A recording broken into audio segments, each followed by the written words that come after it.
All right, so had somebody comment that nobody cares about what they're doing about their A1C or their blood sugars, and I think it's could be two sides here. One, the first one is probably nobody really gives a shit, right? They got their own shit they got to worry about. Second is even if the people did care, most people are so preoccupied trying to handle their own problems in life that your diabetes is your problem, right? So what I want to say today is the biggest weakness I think that we all could have as individuals is validation with everything. If you kind of notice, we're always looking for validation. You know, am I good looking enough? Am I make enough money? Do my friends think I'm cool, right? Validation is a weakness. You know, I can tell you guys as far as a validation test is me being on this channel for on YouTube for many, many years. I actually have another channel called Adrian the Recovered Diabetic, and I'm giving away free shit every single day.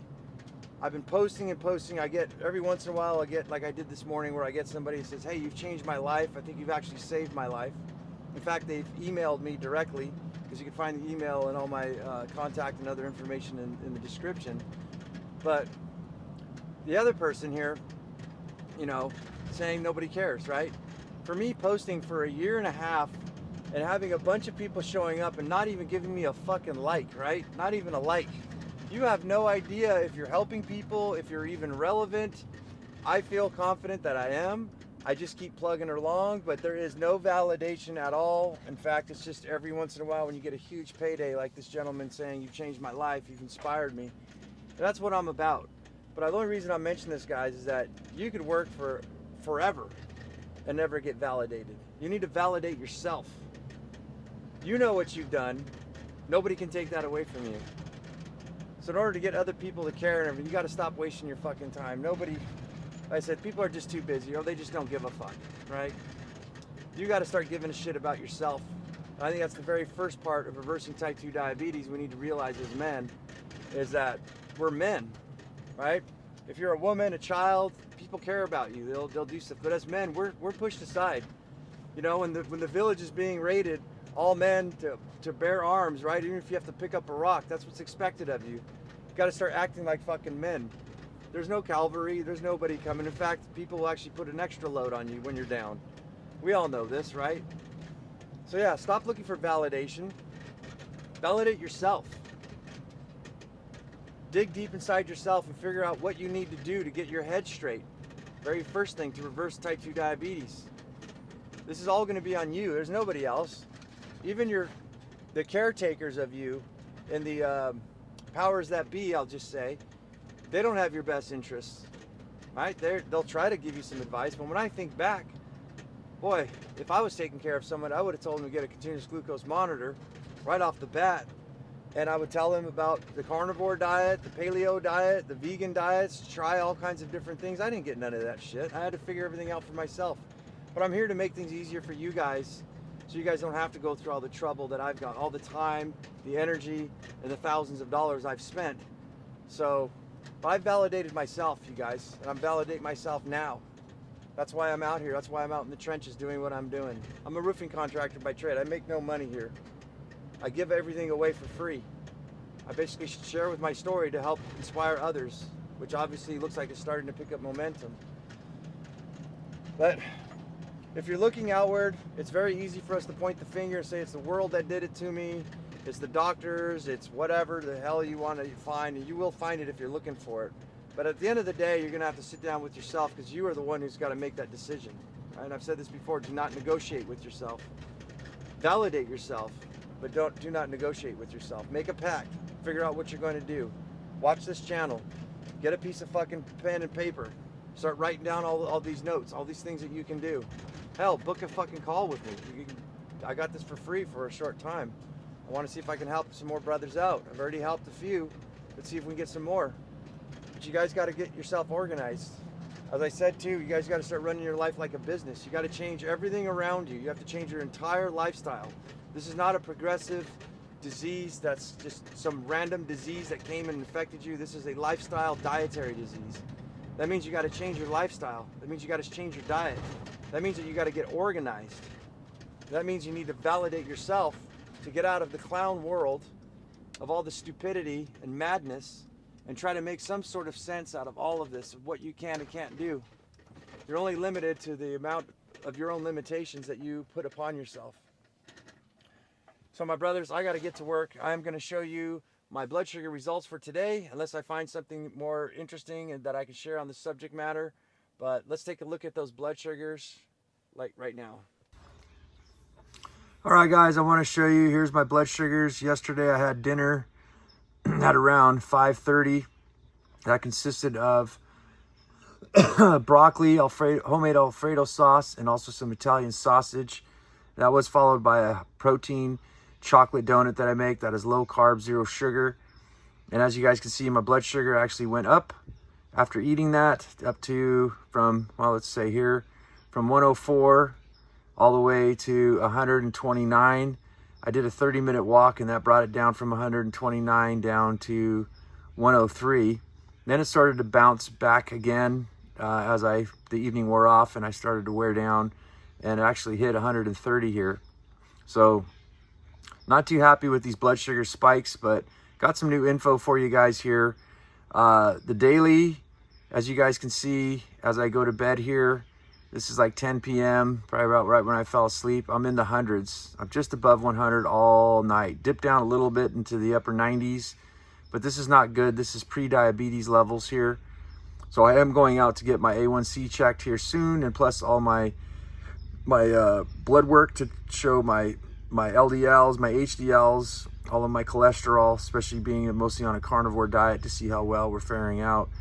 But you guys can see here, getting close to the morning, which was 5:30, I was at 110 milligrams per deciliter upon waking up. You want to be 99 and below. So I'm definitely up higher. And this is self-induced, my friends. I've been abusing my body intentionally, eating late, eating a little bit extra carbs and a lot more protein than I usually do. But yeah, as I woke up, you guys can see I remained in the hundreds and actually peaked out here at 123 milligrams per deciliter. That might have been due to the push-ups that I did.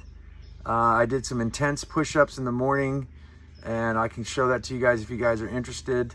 I can't work out at a gym. I'm a single dad with a special needs kid, so I do what I can do on my time off, well, on my time. But basically, I didn't eat all day today. Usually I have my breakfast around 10. I didn't eat. This is the pump and dump, what I like to call it. If you need to dump your sugars, stop eating. So I didn't eat since 5:30 yesterday. And you can see my blood sugars all day just came right down to lows to the 80s. In fact, we almost hit 70 at one point here, right as the day started going on. This is about 2 o'clock p.m. here. I think we hit, what, about 81? About 81 again there. This is a test too that I'm doing here. It's a short video I wanted to film, but wanted to get you guys a little sneak preview. This is actually a sparkling water with lemon juice, a fresh squeezed half a lemon, and like a 24-ounce, like a Pellegrino, a mineral water. And I wanted to see what it would do to my blood sugars when I got home. And it took me for a little tiny bit of a bump, but not much. But as you guys can see, within a little bit over an hour, what is that? From 3:30 all the way to 3:45. No significant blood sugar spikes. So if you guys are doing intermittent fasting, don't worry about lemon juice with sparkling water giving you, you know, screwing up your fast. It looks like it's pretty well, you know, but again, this is my results. The results may vary, and this is not medical advice. This is for entertainment purposes only. Consult a doctor if you are type 2 diabetic. But right here, I had the same thing as yesterday, the exact same thing, the exact same portions, broccoli, what do you call it? Italian sausage, and with the Alfredo sauce, and also with another protein donut. And you guys can see blood sugar went really high from this time down from 85 all the way to 124. I did a 30-minute walk, and that actually brought it down from 124 all the way down to 92. I did another half-hour walk after that, and it kind of planed things out here. This is where we are heading towards the evening, which is right now upon me filming this. And it looks like we averaged out at 106. That's well 2 hours after eating, which is a good sign for blood sugar control. But again, guys, waking up in the morning at 5:30, we'll see tomorrow, you know, 110. We'll see tomorrow morning when I wake up, but I'm doing a pump and dump. This is the way I'm going to control my blood sugars to get it down.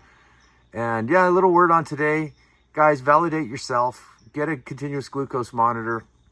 You know, you got to take control of your blood sugars, and the way to do it is with a continuous glucose monitor. And I know a lot of you guys are struggling because you feel like nobody cares. And, you know, nobody really, a lot of people don't. I think maybe I'm one of the few people who care about you. And that's why I'm going through all the trouble to show you guys what I'm doing here.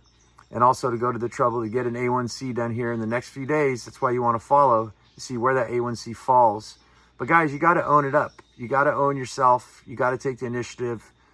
Start intermittent fasting. Start doing some walking. Start doing something. Ask me questions. I'm here to help. I thought this might be of some interest to some of you guys here. I did plug in my A1C results. Let's go down here into AI. And according to AI here, actually on my live on Adrian the Recovered Diabetic channel, I go live every day at 6 p.m. A fellow gave me the equations to actually calculate your own A1C, and it appears that according to this gentleman who said at a 5.1 and also AI, it looks like I am at a 5.1 A1C of a 5.1 right now. But we don't know this for certain, especially with the fasting blood sugars being high. That could be false. Blood work is really going to tell us where we're at, but it'd be interesting to see if these calculations are accurate to say that I'm actually at a 5.1 what do you call it, A1C. So it's basically telling me that I'm actually in perfect health, that this is absolutely perfect here. So we'll see you guys once I get my blood work done. We'll go from there. But other than that, have yourselves a wonderful evening, and I'll see you guys tomorrow.